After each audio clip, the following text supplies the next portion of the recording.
We're watching dog training of Kate training her dog. Switch. Good. Yeah. Beautiful. Good boy. Yes. Good. One more. Switch. Wow, good boy.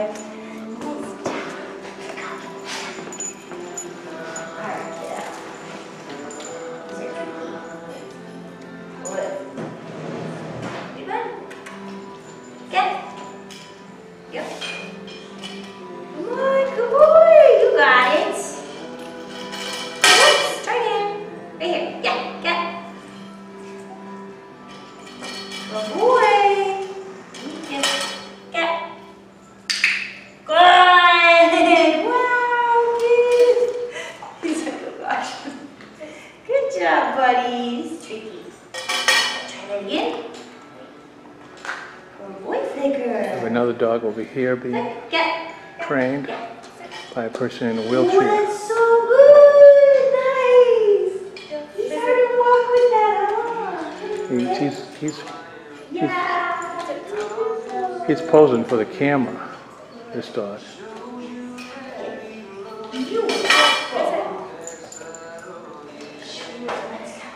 Okay, we're going back to the other.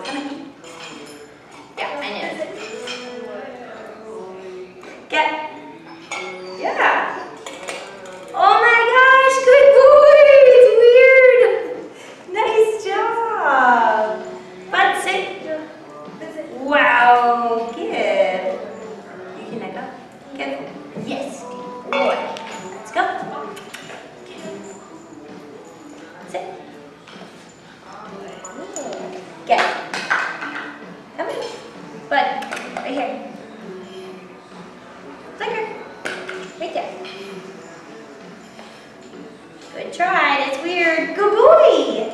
Wow, that's awkward. Yeah. Get. Yeah. Beautiful! Good man, let's go. Yeah, walk it. Weird, huh? Come on. Yeah. Click here. Whoa, good boy, kid. Nice job, buddy. Beautiful. Do that again. Get. Come on. Nope. Get. Yeah. Yes. Come on. Keep going. Yeah. Keep going. Go. Get. Right there. Yeah. Come on, buddy. That's it. Yes. Good boy. Back to the wheelchair. Nice. Picked up a bag. He's picking up a bag for the woman in the wheelchair.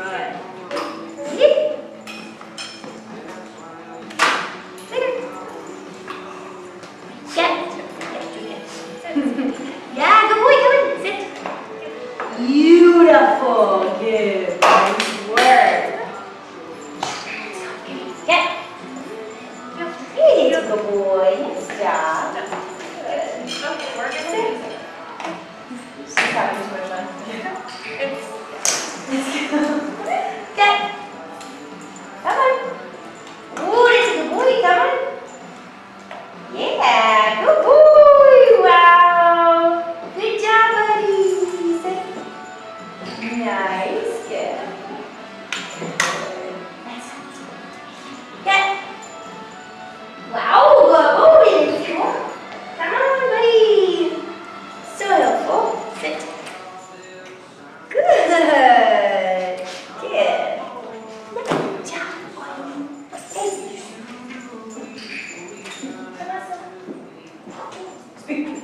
Yeah, good boy. Let's go. Nice work, kid.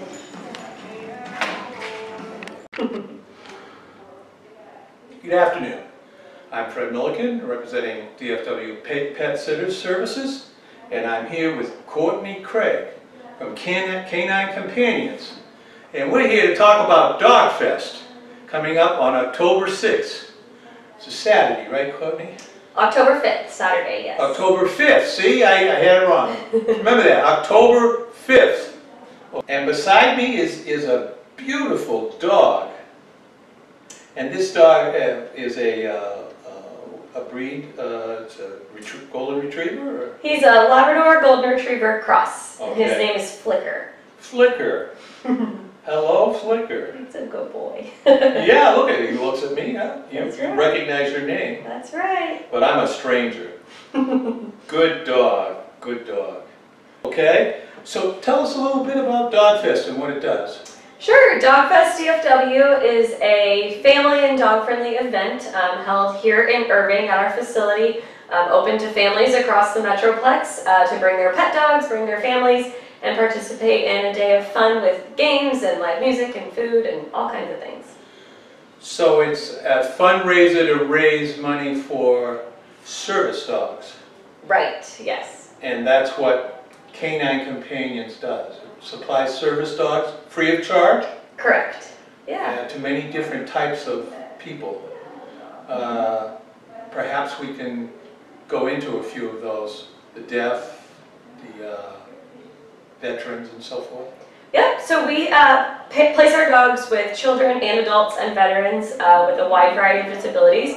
We actually serve over 65 different kinds of disabilities, but these dogs are trained to assist with physical tasks. So they can help retrieve items off the floor, turn on and off light switches, tug open doors, things like that to help give independence back to somebody with a disability. So somebody with multiple sclerosis who has a hard time doing that kind of thing, the dog would be able to fetch and open and do that kind of stuff. Recognize the doorbell. Our hearing dogs, yeah, so our hearing dogs are placed with adults who are deaf or hard of hearing, so they can alert to sounds in their environment, such as the doorbell, someone calling that person's name, a baby crying, things like that. And then our other dogs are placed with adults, our service dogs are placed with adults with physical disabilities, so things like multiple sclerosis, muscular dystrophy, cerebral palsy, things like that. And they can help them with daily tasks that they may not be able to do on their own. And then we have our skilled companion dogs that are placed with children and adults, typically children though, where the parent or a second person is actually the handler for the dog. But they can help with physical therapy, occupational therapy, and then some of those daily tasks as well.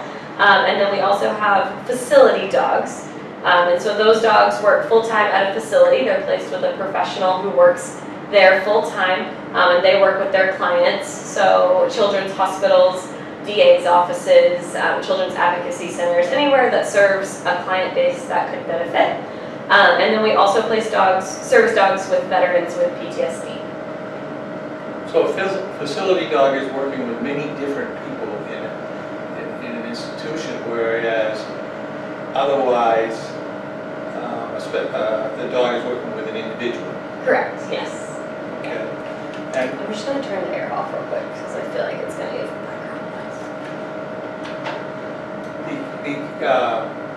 The location is one of the major centers of the United States.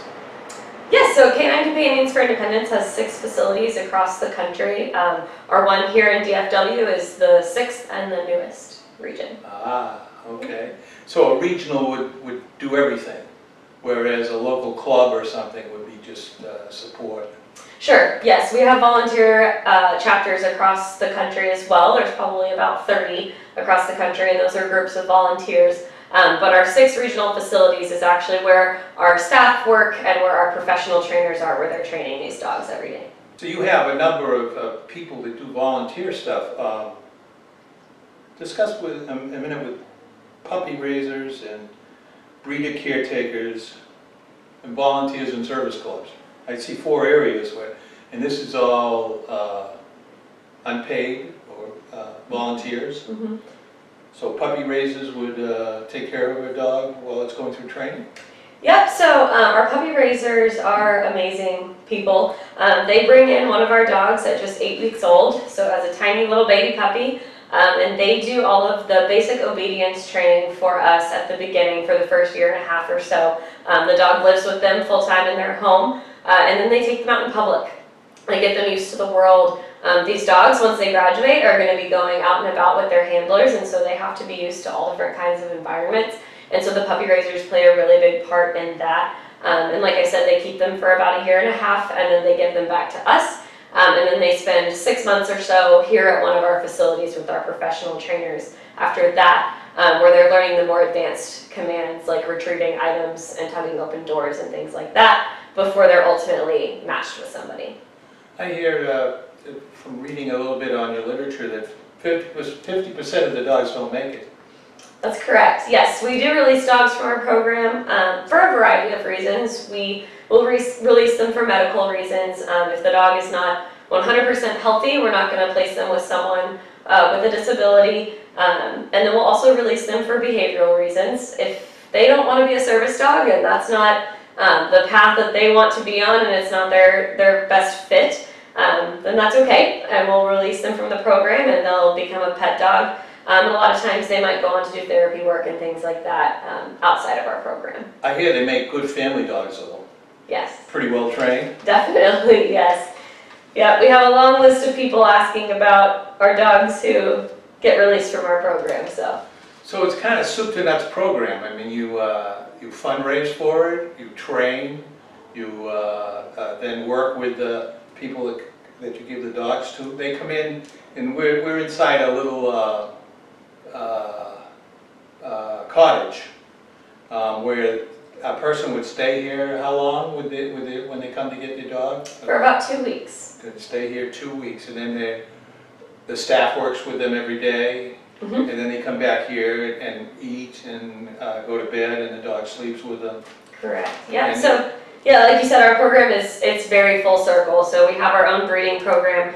So the puppies are with us from day one, and then it also goes on after the dog graduates. So we maintain an ongoing relationship with that person.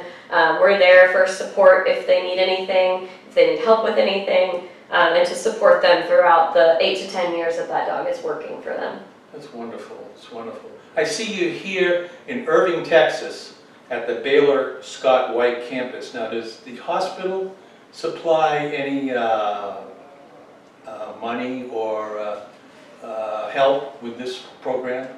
We have an amazing collaboration with Baylor Scott and White Health here in Texas. It's our first facility to be partnered with a healthcare system, and it's been wonderful. They do a lot of fundraising for us. They actually provided the 9 acres that this campus is on, and so they've been a really, really good support for both fundraising and awareness for us.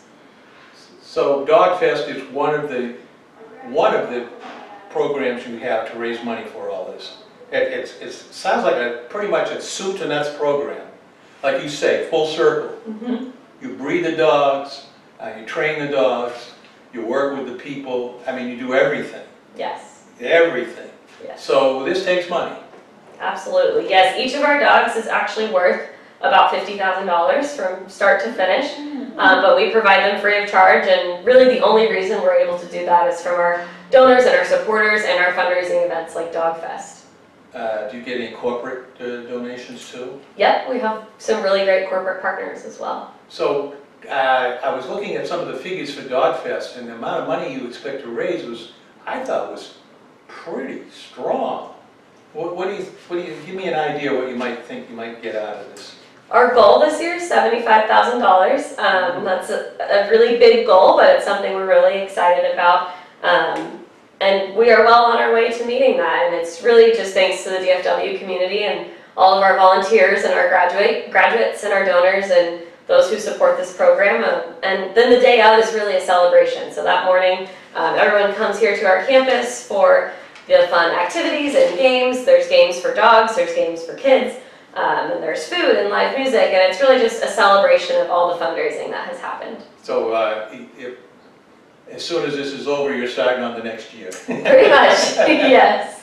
So we're located here in Irving, Texas at the Baylor Scott and White Hospital grounds.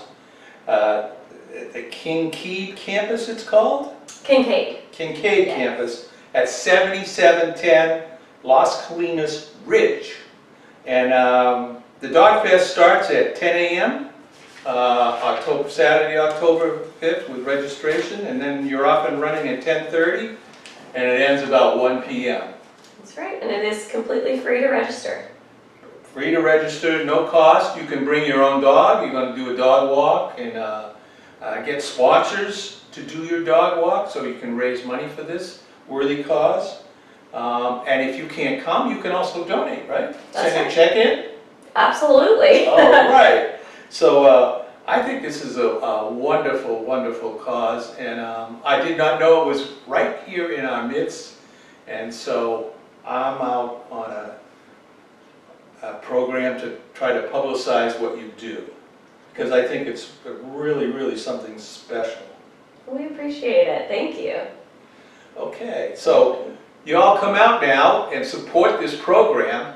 It's a very special program for people in need, and it needs money. To do all this, it really needs money. And DogFest sounds like a lot of fun. You're going to have a lot of fun that day? Absolutely. It's a really, really fun community event.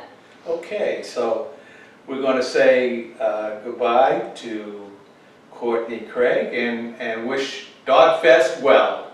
Thank you very much, Courtney. Thank you.